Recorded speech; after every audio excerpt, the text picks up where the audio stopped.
नमस्कार, मैं हूं श्वेता रंजन और आप देख रहे हैं डायलॉग्स का विशेष प्रोग्राम क्लियर कट। आज बात करेंगे एक ऐसी खबर की जो पाकिस्तान की अर्थव्यवस्था के लिए किसी भूकंप से कम नहीं और दक्षिण एशिया के कारोबारी नक्शे पर एक गहरी लकीर खींच रही है, क्योंकि multinational giant Procter and Gamble यानी पीएनजी ने अब पाकिस्तान से अपना बोरिया बिस्तर समेटने का ऐलान कर दिया है। जी हां, वही कंपनी जिसने 1991 में बड़े सपनों के साथ पाकिस्तान में कदम रखा था। वही पीएनजी जो Tide, Ariel, Gillette, Oral B, Head and Shoulders, Vicks और विस्पर जैसी विश्व प्रसिद्ध ब्रांडों के जरिए हर घर में अपनी पहचान बना चुकी थी, अब वह पाकिस्तान को अलविदा कह रही है। और ये विदाई सिर्फ एक कंपनी का जाना नहीं, बल्कि पाकिस्तान की आर्थिक साख पर सबसे गहरा धब्बा है। कहा जा रहा है कि कंपनी अब अपने मैन्युफैक्चरिंग और कॉमर्शियल यूनिट्स यानी ऑपरेशंस जो हैं, दोनों को बंद कर रही हैं। यानी ना फैक्ट्री चलेगी, ना कोई नया उत्पाद बिकेगा, ना ही जिलेट पाकिस्तान लिमिटेड का उत्पादन बचेगा। और हालांकि पीएनजी का कहना है कि वह क्षेत्रीय नेटवर्क के जरिए पाकिस्तान के उपभोक्ताओं को उत्पाद उपलब्ध कराती रहेगी, लेकिन यह बयान महज एक औपचारिकता भर है, क्योंकि जब किसी देश में निवेश का भरोसा टूट जाता है तो व्यापार की दीवारें सिर्फ दिखावे के लिए खड़ी नहीं रहती।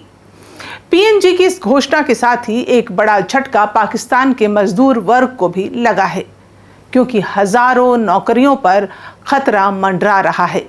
और याद रहे कि पीएनजी पहले ही यह कह चुकी है कि वह दुनिया भर में अगले 2 वर्षों में करीब 7,000 नौकरियां खत्म करेगी। यानी पाकिस्तान इस ग्लोबल कटबैक का सीधा शिकार बन गया है। लेकिन असली कारण सिर्फ इतना नहीं है। असल वजह है पाकिस्तान की डगमगाती अर्थव्यवस्था, कमजोर उपभोग प्रवृत्ति, ऊंचे व्यापार शुल्क और लगातार गिरती क्रय शक्ति, जिसने इस देश को मल्टीनेशनल इन्वेस्टर्स के लिए असहनीय सा बना दिया है। अब जरा सोचिए, जब एक ऐसी कंपनी जो दशकों तक विकासशील देशों में भी सफल बिजनेस मॉडल का प्रतीक रही, जब वह भी किसी बाजार से बाहर निकलने को मजबूर हो जाती है, तो इसका मतलब साफ है।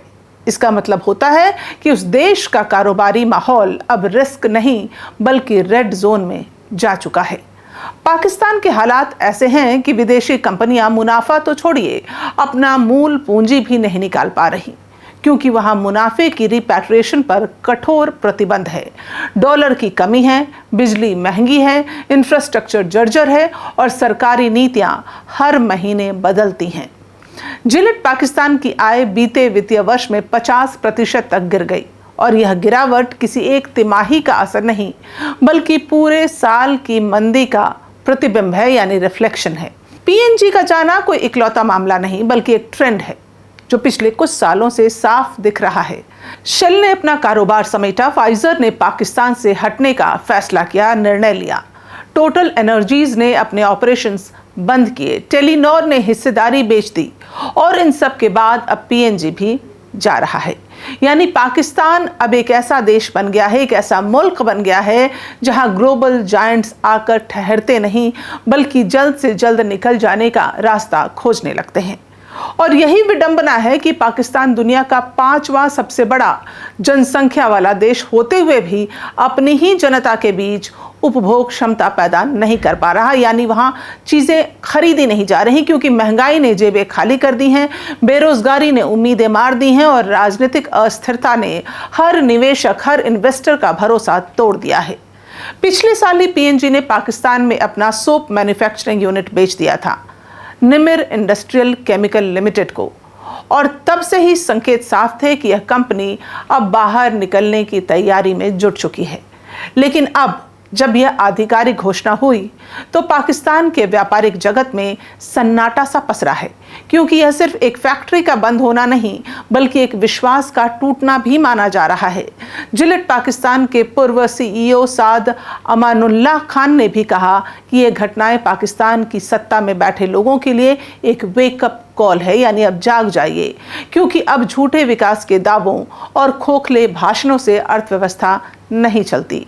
उन्होंने साफ कहा कि ऊंचे बिजली दर, कमज़ोर इंफ्रास्ट्रक्चर और सरकारी दबाव ऐसे कारण हैं जो हर मल्टीनेशनल को भागने पर मजबूर कर रहे हैं। और अगर अब भी सुधार नहीं हुआ तो ये सिलसिला थमने वाला नहीं है। तो सवाल उठता है कि आखिर पाकिस्तान का आर्थिक मॉडल किस दिशा में जा रहा है? क्या ये वही मुल्क है जिसने कभी दक्षिण एशिया में औद्योगिक विकास का सपना बुना था, या फिर अब यह सिर्फ IMF के ऑक्सीजन सिलेंडर पर जिंदा रहने वाला मरीज बन चुका है? जब सरकारें निवेश को संरक्षण देने में नाकाम हों, जब नीतियां बदलते राजनीतिक समीकरणों की मोहताज हों, जब रेगुलेटरी इंस्टीट्यूशंस रिश्वत और भ्रष्टाचार की गिरफ्त में हों, और जब युवाओं के पास शिक्षा तो हो पर नौकरी ना हो, तो मल्टीनेशनल कंपनीज वहीं से पहले निकलती हैं, जो भविष्य नहीं सिर्फ जोखिम दिखाता है। क्लियर कट में सवाल यह भी है कि क्या पाकिस्तान अब सिर्फ आतंकवाद, महंगाई और राजनीतिक अस्थिरता का पर्याय बन गया है? क्या ये मुल्क अब साउथ एशिया में इंडिया की आर्थिक रफ्तार से तुलना करने लायक भी नहीं रह गया है, जहां भारत में विदेशी निवेश लगातार बढ़ रहे हैं, लगातार देखा जा रहा है इन्वेस्टमेंट्स हो रहे हैं, वहीं पाकिस्तान में विदेशी निवेश लगातार घट रहा है। और यह तुलना अब सिर्फ आंकड़ों की नहीं, विश्वास की है। आज PNG पाकिस्तान से जा रही है, कल शायद कोई और जायंट भी निकले। और ये पलायन उस व्यवस्था का आईना है जहां ना नीति में स्थिरता है, ना बाजार में भरोसा, न सरकार में विजन। और अब सबसे बड़ा सवाल, क्या पाकिस्तान में किसी को इसकी परवाह मात्र भी है? क्या वहां की सत्ता जो रोज रोज नए गठबंधन बनाती है, तोड़ती है, कभी ये सोचती है कि निवेशक भरोसा भाषणों से नहीं स्थिरता से बनता है? क्या कोई ये समझ रहा है कि मल्टीनेशनल एग्जिट्स का मतलब सिर्फ कारोबार का नुकसान नहीं, बल्कि उस देश की ग्लोबल क्रेडिबिलिटी, इकोनॉमी का भी अंत है?